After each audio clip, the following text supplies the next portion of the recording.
I now invite the Secretary General of the United Nations, His Excellency Antonio Guterres, to make a statement.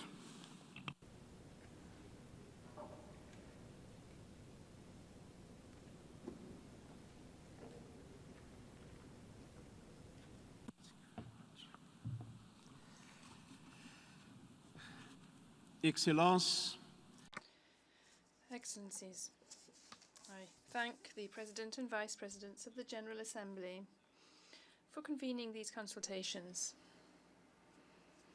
President, thank you from the bottom of my heart. And thank you, the Member States, for your constructive and active engagement. Finally, thank you to the external stakeholders whose diverse perspectives enriched these discussions. Excellencies, we face a fraught and complex world, a five-alarm fire in which geopolitical, technological, environmental and other pressures are driving us apart, when we most urgently need to come together. I am acutely aware that we are today discussing these major challenges against the backdrop of the war in Ukraine. Peace is the most important global public good, and the United Nations was created to deliver it. War brings death, human suffering, and unimaginable destruction. At a time when we cannot afford to add to the major global challenges we face. This conflict also calls on us to come together in cooperation and solidarity to support everyone affected and to overcome this violation of international law. If we are to bequeath to future generations a world free from want and fear, a world full of opportunities to fulfill their potential, we must urgently focus on building and strengthening the foundations of the multilateral system. We must rise to this enormous historical responsibility. Your UN 75 declaration made a series of commitments to work together on some of these challenges.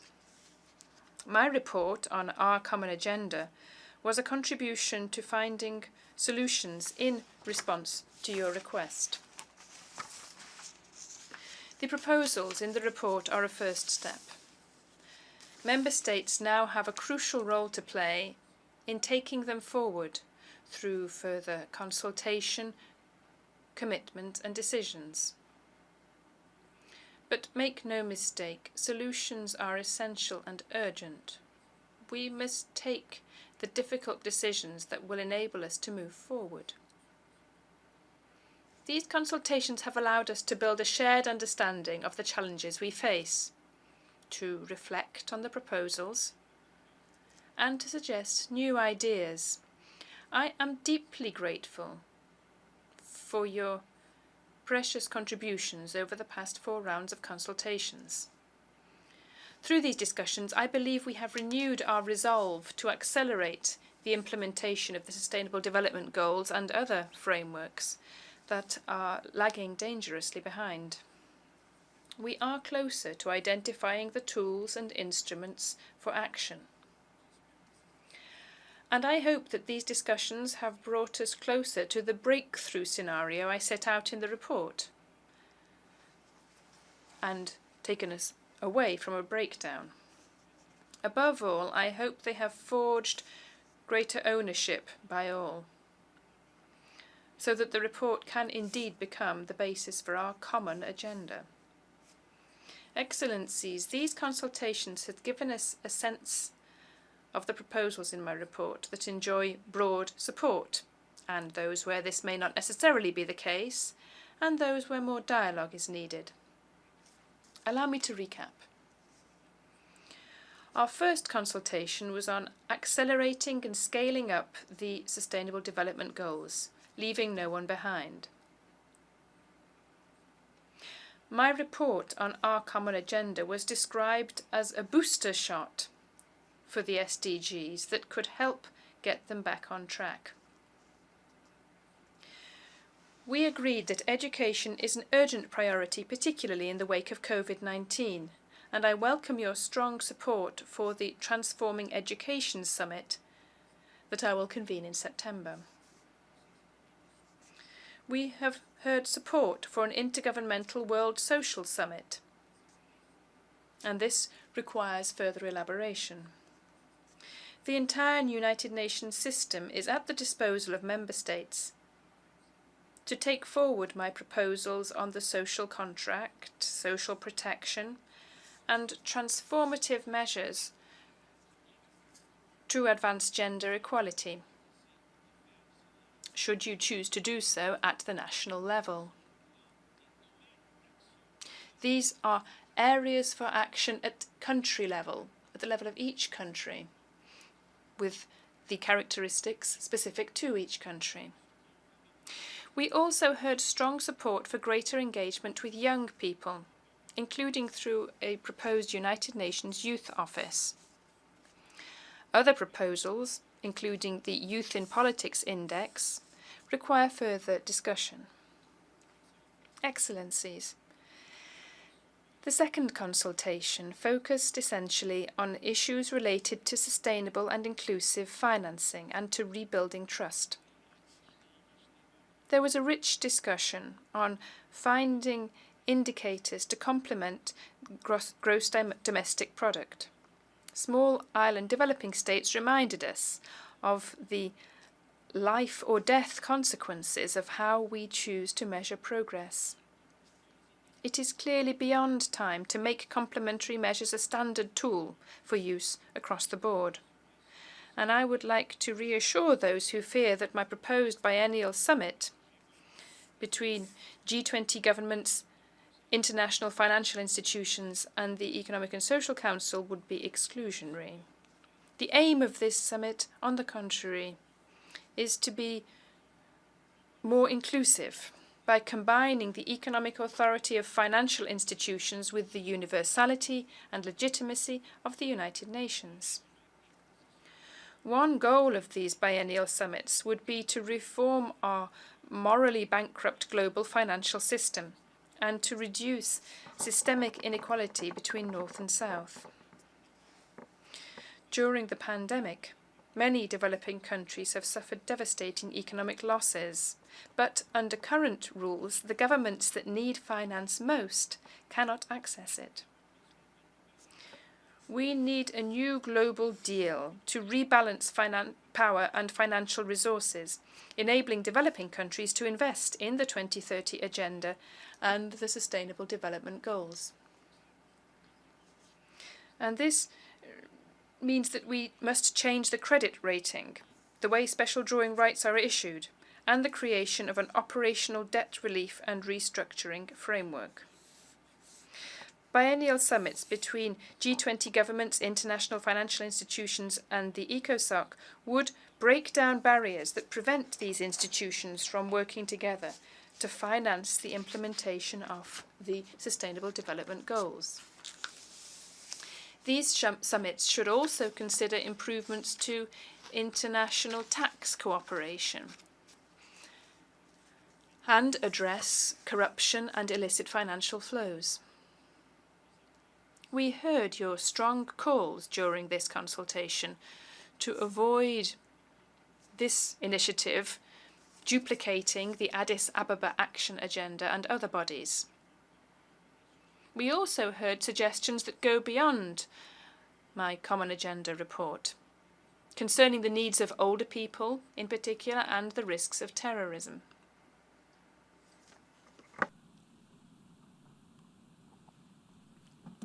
Excellencies, the third consultation focused on frameworks for a more peaceful world.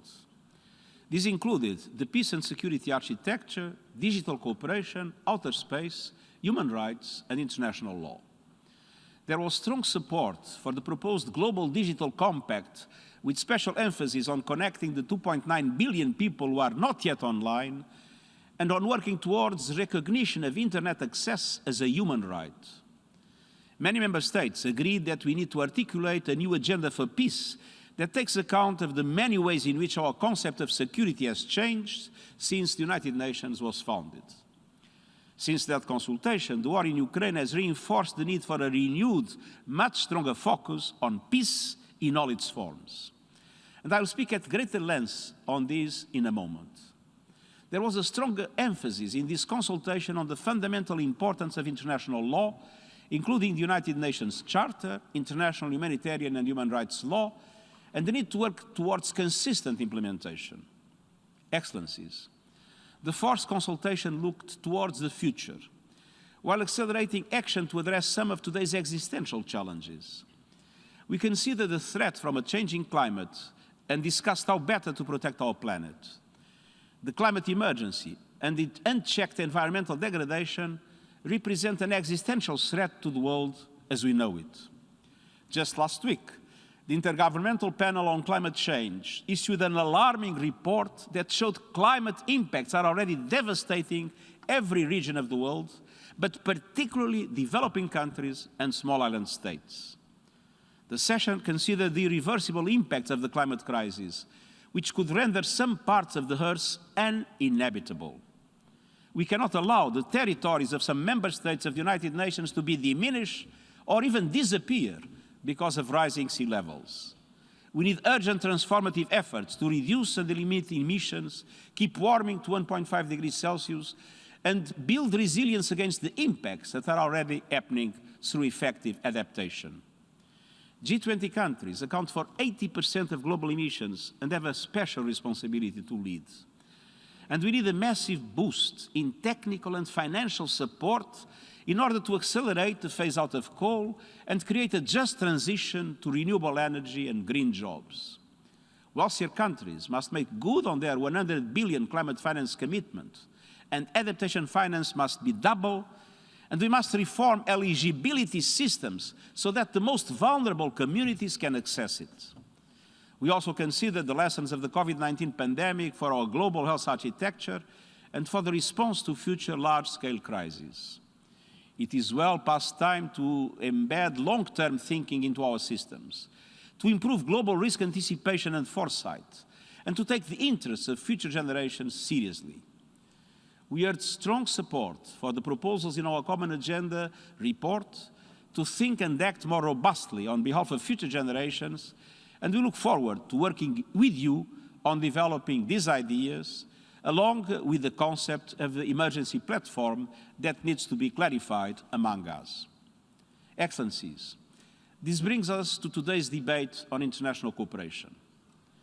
Over the past 2 weeks, the state of multilateral cooperation has assumed even greater importance. We have been brought back to the foundational promise of the United Nations Charter to save succeeding generations from the scourge of war. Many people around the world are asking how this could happen in the 21st century. How are we still staying in the nuclear abyss as millions of people flee across borders and the most fundamental tenets of international law are trampled? In the face of such developments, there is renewed pressure to consider whether global governance systems are fit for purpose and how they could be improved. Even as we reconsider traditional threats to peace and security, we need to update these concepts for our more complex world, in which local threats may quickly become global, existential, and intergenerational. And the conflict in Ukraine could have serious global implications on several fronts. First, it will stretch humanitarian funding even thinner, increasing the suffering of many of the most vulnerable around the world. Second, it could indirectly increase global hunger. Ukraine is one of the world's biggest sources of grain, the Russian Federation the second, and the conflict could cause prices to spike. Third, the conflict is deeply linked with the climate crisis, demonstrating how our continued reliance on fossil fuels puts the global economy and energy security at the mercy of geopolitical shocks. And the economic impact of the war, particularly increased energy and food prices, will hit developing countries hardest. Many of these countries are already struggling to recover from the pandemic and deal with rising inflation and high interest rates. Around the world, weak institutions and the lack of accountability go hand in hand with both climate and security risks. And record military spending will not protect anyone from climate catastrophe.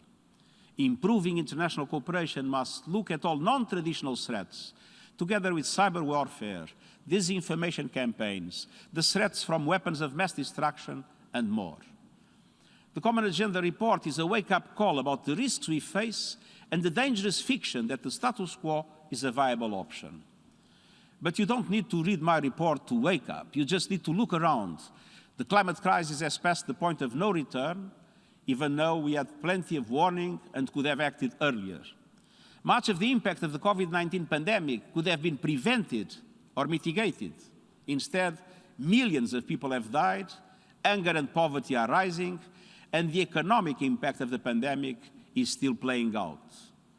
A multifaceted war is raging in the heart of Europe in violation of the United Nations Charter, and we need a serious effort to improve global governance, manage risks, and safeguard the global commons and global public goods.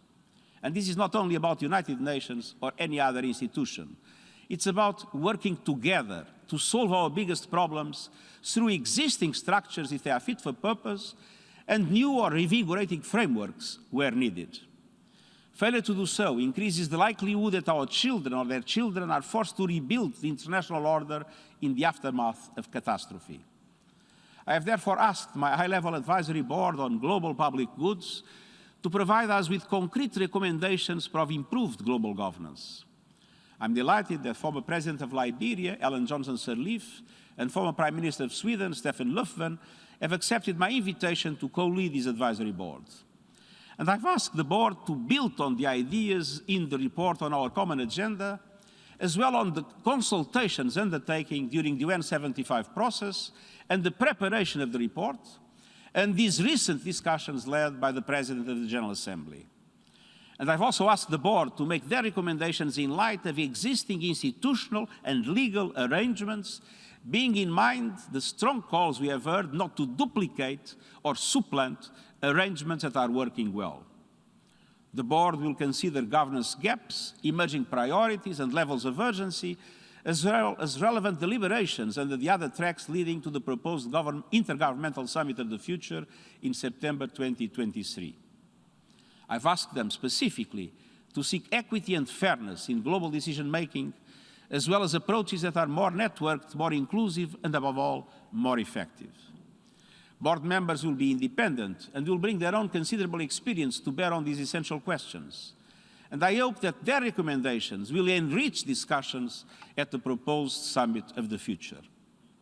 Excellencies, the Summit of the Future would be an opportunity for leaders to commit to move away from the dangerous course we are on through multilateral cooperation based on the values enshrined in the United Nations Charter.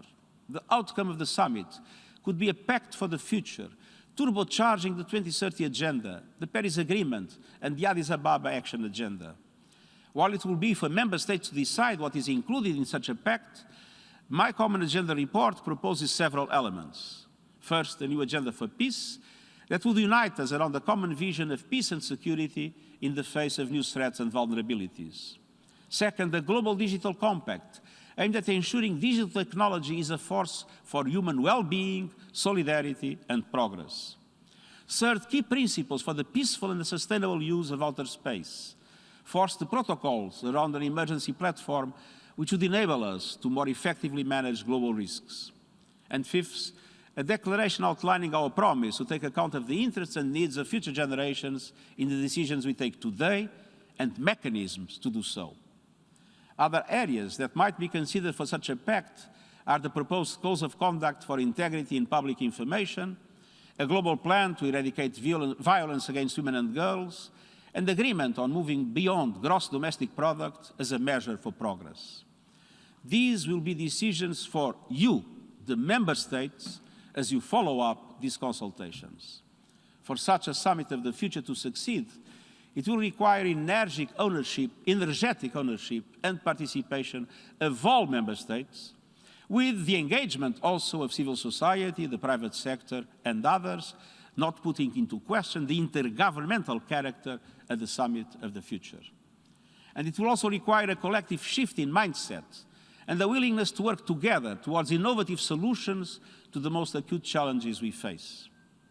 Excellencies, today we will also consider how the Secretariat can more systematically include the views of other stakeholders to create a more networked and inclusive multilateralism. Our common agenda proposes annual meetings with heads of regional organizations, active dialogue with international financial institutions, the re-establishment of the Scientific Advisory Board, and upgrading the ability of the United Nations to offer solutions through UN 2.0, including through support to multilingualism. Building on these reforms, and on the past reforms, we will continue to make the organization more effective, more accountable, and more results-oriented. And I've asked the system to make better use of available resources, harmonize our budgeting and funding requests, and improve transparency in our reporting on results. And I stand ready to support your discussions with respect to the intergovernmental organs or bodies of the United Nations, including the Security Council, ECOSOC, the Peacebuilding Commission, and the Trusteeship Council. Excellencies, the proposals in my report on our common agenda are not about creating new bureaucracies. They are about member states coming together to define the issues of concern that require governance improvements. The starting point needs to be respect for and compliance with international law, its progressive development, the strengthening of existing institutions and frameworks, and the engagement of all. Ultimately, our efforts are aimed not only at averting catastrophe, but improving the lives and prospects of billions of people who are left behind. Children who have missed years of schooling, women whose precarious livelihoods have disappeared, refugees and migrants forced on dangerous journeys. The next steps depend on decisions by you as member states, and we stand ready to support by providing more details on my proposals and through further discussions. The authors of the United Nations Charter identified multilateral cooperation as the antidote to the populist nationalism, narrow interests, and unilateral actions that caused immense suffering in the 3 decades that preceded the creation of the United Nations. Today, we need to build on their vision based on the universal and timeless values they set out. And I look forward to continuing our journey together to deliver on our common agenda. And I thank you.